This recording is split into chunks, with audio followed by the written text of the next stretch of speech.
and welcome to Game Day preview. No flex this week, but it's just me and the wonderful, the better version of flex. That's good. I'll take that. Sorry, AGT flex. is in the building. Good morning. Good morning. It was afternoon now. Well, it's afternoon, yeah. I'm well. How are you? I'm okay.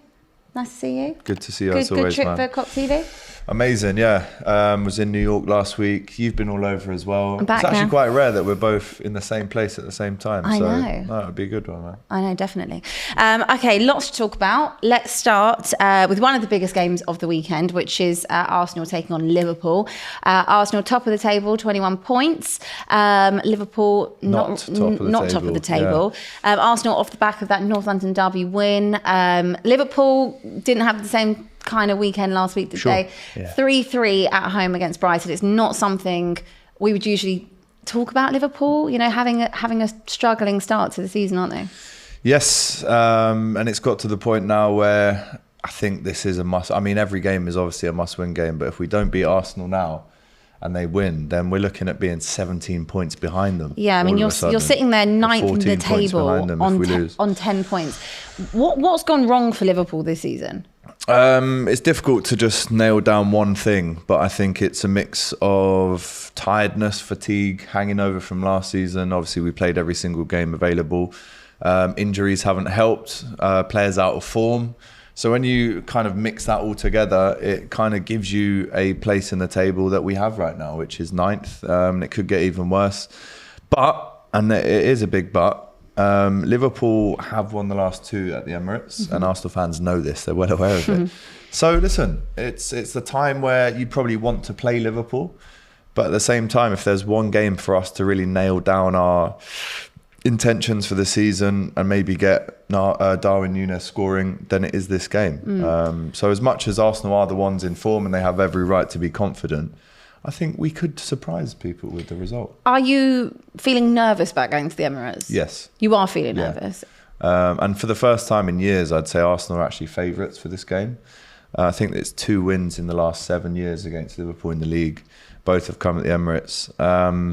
So yeah, nervous. They are easily the best team right now. Those in City, they're miles away from anyone else. And they're playing well. So, you know, again, you've got every right to be nervous when you're playing against a team that are in this form. But again, like I said, Liverpool can surprise people, and we've got to show people that we've not gone away. You know, if we do beat Arsenal, then it will be a reminder to everyone that we're not trash, as a lot of Arsenal fans have been telling me this week. But as the week's gone on, they've got less and less confident. Yeah. So, hey, you know, we'll see. Just want to talk about Darwin Nunez for a sec, because it hasn't looked like he's really gelled or fit in seamlessly as players have done in the past with your recruitment. What is not working out for Nunez at the minute? He started off so well, got that goal in the Community Shield against City, scored away at Fulham, and everything was looking like, well, hang on, he started exactly how we wanted him to start. And then that red card completely derailed his own kind of confidence, really. But I was at the game on Tuesday night against Rangers, and the positive thing to see was that he was getting in the positions, he was pushing the defence back, he was having a lot of shots on target. And these things would just build his confidence. He actually said to Van Dijk during the game, no quiere entrar, hermano, which means the ball just doesn't want to go in for me. But I believe, and I'll say this with chest right now. Put your chest out. Right, it's out. Pigeon chest out. If Darwin Nunez scores against Arsenal on Sunday, floodgates. Do you think he will score against Arsenal? I do think he'll score against Arsenal. Okay, I hope so. I hope so. Just very quickly on Arsenal before we move on. Are they really as good as we think they are? Are they really someone to challenge City? Are they going to be the closest challengers this season? If they beat us, I think people are really going to have to start respecting Arsenal's title run. And listen, the word title run sounds a little bit misleading, because you would assume that it was just you and another team going at it till the last day. But a title run can also be you finishing second, 20 points behind. So let's see what happens when we get to January after the World Cup, February, March. These are the months that Arsenal traditionally flop in. But listen, I can't criticise them too much because they are playing very well, but this is easily their biggest test at the weekend. I agree. I'm going to need your prediction for this one. 3-2 Liverpool, I've said. Oh, I like it. Yeah, I like it. I hope you're right. For it, man. I'm going to go with a draw on this one, maybe like a 2-2. It's no good for Liverpool though. It's no good. That would be 5 draws if we draw that. Yeah, it's no good for me either. I need Arsenal to lose. So fully Scouse this weekend. Let's have a look at you look like a bit of a Scouser anyway, to be honest. A lot of girls look after their hair up there. You obviously got that done recently. The blow dry. Yeah. Mm-hmm. So Scouser Abbi this weekend. We could just talk in Scouse all weekend. Let's do that. Right, let's look at some other fixtures. Bournemouth facing Leicester. Leicester had a great week, didn't they? They beat Nottingham Forest 4-0 on Monday evening. It's good to see Leicester, kind of getting a little bit of gumption behind them. They've needed it for a while, haven't they? Needed that. Massive win for them. Maddison again proving why he should be on the plane to the World Cup. But I think we all know he's not. And I think Trent's not either. Which again, it isn't right. But knowing what Southgate does, it just seems to me that he's not taking either of them. But Rodgers needed that win. Leicester needed that win. But it will all be in vain if they can't now go away to Bournemouth, who, let's face it, are the odds-on favourite to go down. 0-0. They don't score many goals. Yeah, they drew with Brentford last week. So I'm saying Leicester win. But if they don't win, then it's all going to go back on Rodgers and Leicester. They need to find some form, don't they? Because they've been so out of it. Even going back to last season, they've looked stale. Poor for a year, really. Yeah, if we're being honest. But they've been hit really badly from COVID, haven't they? Yeah, and the injuries haven't helped them. Yeah. They've been torn apart by injuries, and the fact that they've not bought anyone in the window. Lost Fofana as well. Lost Fofana. Vardy was linked away. Barnes, Maddison, Tielemans, they're all linked away. So if they can put together a little run, they need to do it. But if they can put one together, then maybe it's not as bad season as everyone thinks it is. Okay, a prediction for that game? 2-0 Leicester. 2-0 Leicester. Okay. I'll go 2-1 Leicester. Yeah. All right, moving on. Chelsea facing Wolves. Wolves are managerless as it stands. They sacked Bruno Lage earlier this week. Did that come as a surprise to you? No. Got a Wolves mate, Matt, who has been asking for that to happen since April. They just don't score goals. Podence is their highest goal scorer with 2 this season. Jimenez, Hwang, the new lad that got injured. Apparently Neto's out for months now as well. So you just don't see where the goals are coming from. Diego Costa, though, is there. And he's going back to his old club at Chelsea. Now, as we know, there's some games where the rule books or thrown out the window, right? They're thrown out the window, but it's written for Diego Costa to come back in a really shithousery way. You'd love to see it. And celebrate in front of the Chelsea fans as well. So, listen, I think Chelsea are going to win this one, but I would like to see a little bit of something from Costa. But I think Chelsea win this one 2-1. Did you think it was harsh, though, on Bruno Lage? Considering Not really. we were talking about Wolves being in line for a European spot last year. This was at the start of last season. The second half of last season, Wolves were atrocious. They totally turned off. And they haven't started well at all this year, which is weird because when you look at their team and the players that they've got, they're not bad, but they just can't score goals. And I hate to sound like Michael Owen, but if you don't score goals, you don't win games. So it's great, really. That is a very good impression. Yeah, it's been working on it for years. Very, very good. Chelsea, last time out, won against Crystal Palace. Conor Gallagher with the late goal against his old club, which kind of... old club on loan, but the club that bought him Player of the Year into for Palace fruition. last year. Yeah, that's like one of those things you were just saying, when it's written, it's written. It's written, yeah. That was one. Are you impressed with Chelsea under Potter so far, or too soon to tell? Too soon to tell. They got that big win in the week, which kind of flattered them, I thought. Milan was so poor, but you have to give respect to Chelsea. It's not easy to beat the Italian champions 3-0. Be interesting to see what it's like when they go to the San Siro next week. But yeah, Potter's obviously a good manager. There's no doubt in that. So if he can put a few wins together, starting with this home one against Wolves, then they'll be looking better. And it'll be interesting to see where Chelsea are at the end of the World Cup. Yeah. When we come back to business at the end of December, what will their season look like? Because for the amount of money they've spent, and it goes under the radar a bit, Abbi, they should be title challengers 100%. With the amount of money they've spent, the players they've bought. But there's this thing, not with Potter. Not just this season. At least top 4. Last season. And the season before that. And, with Lampard. Yeah. They've spent a hell of a lot of money. So much money. And I think this time last year, we were all tipping Chelsea to be challenging or, maybe a dark horse to even win the league. Yeah. They've been super disappointing with their signings. And they definitely, they should be doing far better. It goes under the radar. It needs to be spoken about more. Yeah. What was your prediction for this one? Did you say 2-1? Yeah, 2-1 just. Okay. I think Aubameyang and Sterling. Okay. I'm going to go... I think this might be tight. I'm going to go 1-0 Chelsea. 1-0 Chelsea on this one. Right, Manchester City facing Southampton. No point. Unbelievable game that was on Sunday. City 6, Manchester United 3 last time out. Yeah. I mean, can we just talk about Erling Haaland for a sec? No, because I've spoken about him enough. I've signed the petition to get him deported. I think it was at like 1.8 million the last time I saw it. He's a robot, not human. I mean, I would be surprised if this isn't at least 5-0. Which is weird, actually, because last season, the Saints got 2 draws against City. They didn't beat Southampton, but with the form he's in, he could easily make this 4 hat-tricks in a row. So just move on. Scary numbers, isn't it? How many goals do you think... we can clip that bit out. Yeah. How many goals do you honestly think Erling Haaland will end up with at the end of the season? I think we're looking... How long's a piece of string? I think we're looking in the 40s. Could be 50s. That's insane. It in is. the Premier League, It if is. that happens. Yeah. Honestly, And I'm he's not fed going up to of the World- talking. and he's not going to the I know. World Cup. He's just chilling at home. Watching I feel that, sorry for getting whoever fit again, even they've more got on fit and Boxing strong. Day. Yeah, I mean, sorry for let's them. just move on, because that's... with all due respect to Southampton, you know, you're a good side, but no. Just no chance. Can't- All right, no go on. chance. What's your prediction? 5-6-0. 5-6-0. Okay. 7 even. I'll go interesting, make it like 4-1. All right. But First- he will be the first player that scores 6 goals in a game in the Premier League. Yeah. He'll have 2 match balls in one game at some point. So be prepared for that. And it's just turning the whole league into a mockery. We might as well pack it in. Pack it in. Unfortunately, yeah. Where are we going?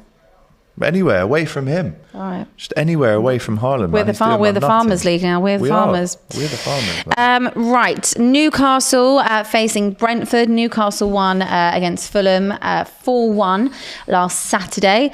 And Brentford, what are you making of Brentford so far this season? Bit of a mixed bag, isn't it? Some weeks they're on fire. They obviously smash United, but then they'll draw away at Bournemouth. Doesn't really make sense. Ivan Toney, I have to say, what a player he is. I think he just won the goal of the month for that free kick against Leeds as well. And he used to play for Newcastle, so he's got... Well, I think he came on as a sub very early on in his career in the Premier League, but he's got something to prove against them, and I'd love him to score there. But I do think Newcastle win this one, being at home. But it'll be close. Are you a fan of Eddie Howe? Yeah, I am actually. I think slowly but surely he's proven himself to be the man to take them through this transitional period, if you want to call it that. And he might even see himself being there a bit longer than he thought if he carries on this form. But again, you know, massive win last week for them. The red card for Fulham kind of ruined it a bit. Yeah.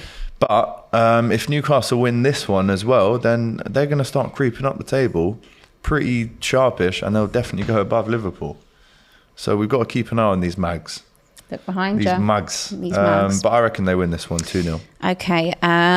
Newcastle, yeah, I think this is... I mean, Newcastle are at home are fairly decent, aren't they? So I think we'll go... I don't want to match you. I like to be different. Yeah, we'll go. All right, I'm going to go. I'm going to go 3-1. 3-1. I'll go 3-1 Newcastle. Okay, and the last game on Saturday at 5:30 is Brighton taking on Tottenham. This is a massive game for you guys. How do you feel about this one? Because Brighton have just got a massive draw at Anfield. They've beaten United already. Yeah.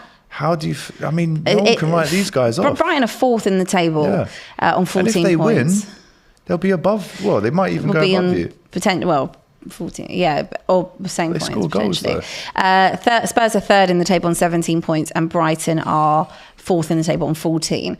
Top 4 clash. Yes, top 4 clash. I really like Brighton. I think that really like them. So far we haven't seen the effect of Potter leaving. I think they played good football. Trossard was on fire against you last week. Yeah. Little dark Thanks horse for for your reminding me. fantasy football guys. Yeah. Always worth Absolutely. a little punt. In terms of Spurs... I feel like you can't really go off of the North London derby, to be honest with you, purely for the fact that I thought that we were okay first half. I think we grew into it a little bit. We notoriously don't play well first half. I think that, you know, when you drop one in the back of the net as we did. I mean, what was that about? We've seen him make some mistakes before, but I'll go as far as saying that is Lloris's worst mistake. Terrible. It's an the pace that ball's I know. Going, it's so slow. It's just an unforgivable mistake. And unfortunately, Lloris does have a history of doing things in big games like tested, that. Man, you need another keeper. I know that, and you've got Fraser Forster on the bench, so there's no real test. So that aside, and also the Royale sending off. I mean, the game is over. Red card for you? Very harsh. Orange card, I would say in a derby, I don't think it was intentional. I think that I probably would, even if it was Arsenal, I still probably would have said a yellow. I think there was that, the whole thing that referees are told before the game in a derby, control the game, don't be giving out cards when you don't need to. It was an unnecessary foul. You could have rounded that down to a yellow, and I don't think anyone would have made a fuss. I don't think it needed to be a red. But because I said it was an orange card, those orange cards can turn into reds. But they could also be yellow. But so that was totally the referee's call, that, because he could have gone either way, and he went with the red. And that kills the game anyway. But then the thing is, though, I saw Conte coming out and moaning about it. When Holding was sent off against Tottenham last season, that kind of ruined the game as well, if you're an Arsenal fan. Yeah. So it swings and roundabouts. It is, and in a derby, these things always happen. And to be honest with you, one win in 26, I think it is, or 27 now. I didn't really expect to go there and get much of a result. Poor man. But this is going to be a real test for Tottenham, especially away from home. We're not playing the greatest football. It hasn't really completely clicked at the minute, but somehow they are still getting results. There's only one loss in the Premier League this season, so we'll have to just wait and see, won't we? Yeah, it's the kind. I've been thinking about this for a while now. Has Harry Kane still got the legs to be the number 9? 100%. In terms of, we know how clinical he is in the box. We know that he can drop deep. We know that he takes great penalties and he can take a free kick as well. But has he got the legs? Because I didn't see that against He's never been the paciest forward anyway. So sure. it's not so much that. He doesn't need to do the running and the legwork necessarily. It's more the players around him that's, since... Do you remember years ago you used to get these really bad ankle injuries? He hasn't had an ankle injury, I think, in now maybe 2 or 3 seasons, because he adapted his game. He plays that deep role. He doesn't do as much running about. Doesn't need to go after every single ball. Doesn't need to go in for every challenge, which we used to see him do, because his game's evolved. He's nearly 30 years old. Yeah, but it's getting on. It's everything else clicking. And I think no Kulusevski, big loss for Tottenham in terms of an attacking threat and a tracking back threat as well. Son, again, I know he scored that hat-trick a few weeks ago, but again, he's not at the best level. I really like Richarlison. I like his work rate more than anything. But I think that Kulusevski, for me... Yeah, he's massive loss. He's massive loss for Tottenham when he's not available. They haven't actually said at the minute. With Kane, I feel like when he has a really good game, there's not many better players in world football. But when he goes hiding... and he has maybe 7 touches throughout the whole game. But I would also say that it's not that he goes hiding. I say it's due to the lack of creativity.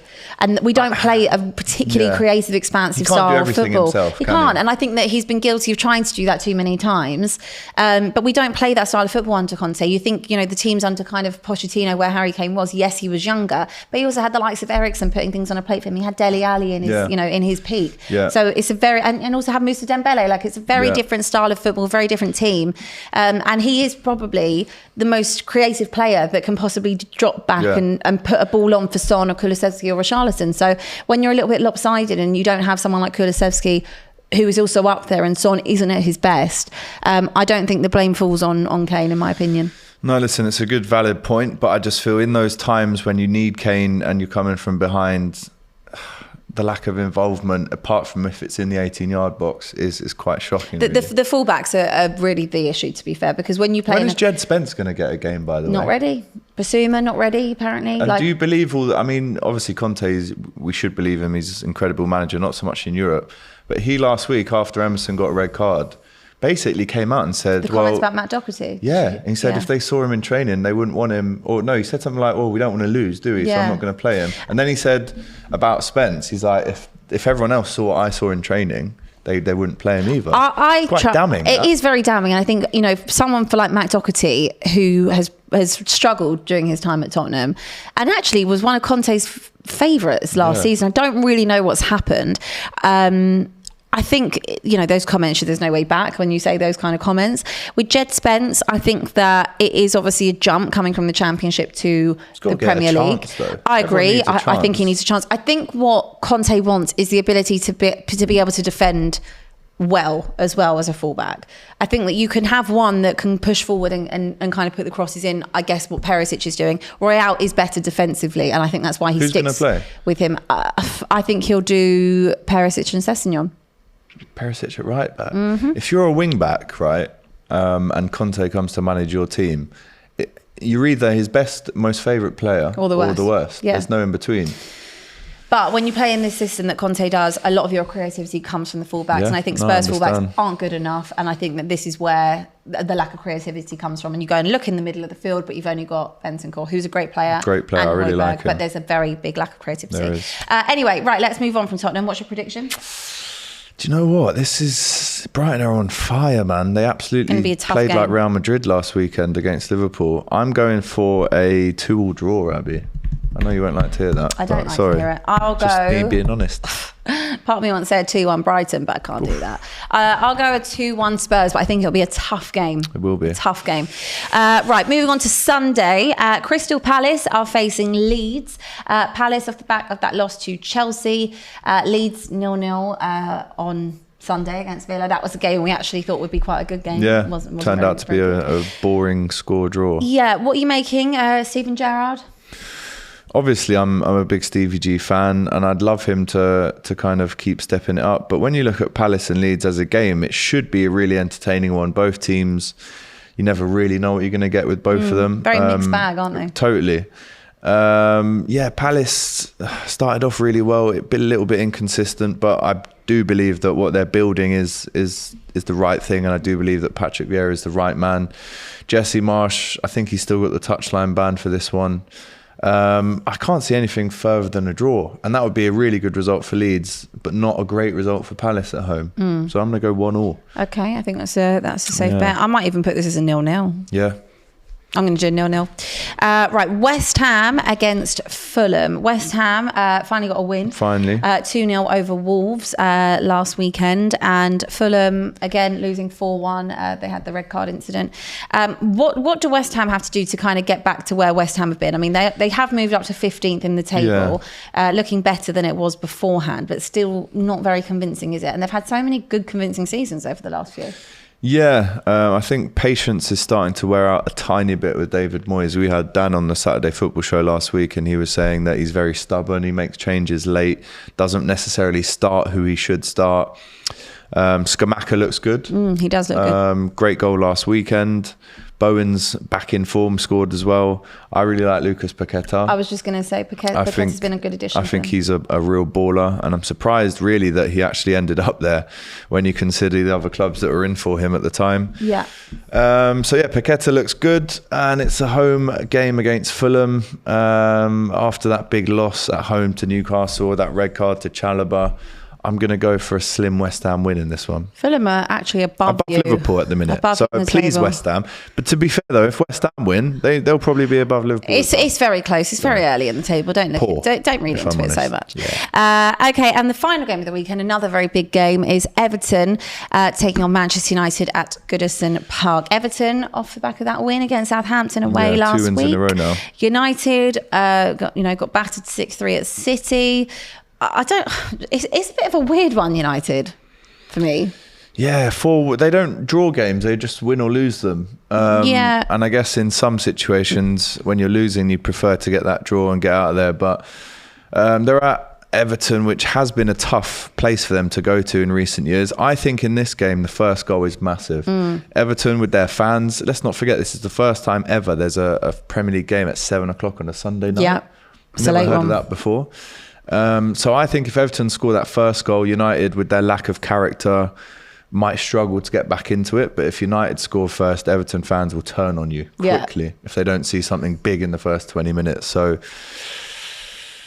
draw. It's more what I want to happen, because obviously I have massive hatred for both of these teams, which isn't a secret. But if you had to? It's draw. If you had to pick one to win? Everton. Draw, man. Draw is a win for me. Share the points. Have you seen anything from Everton this season? They are in 11th. No losses in 5. And one of the best defensive records. Yeah. Is it kind of something that just goes under the radar with Frank Lampard, that maybe he is strengthening them slightly bit by bit? Maybe.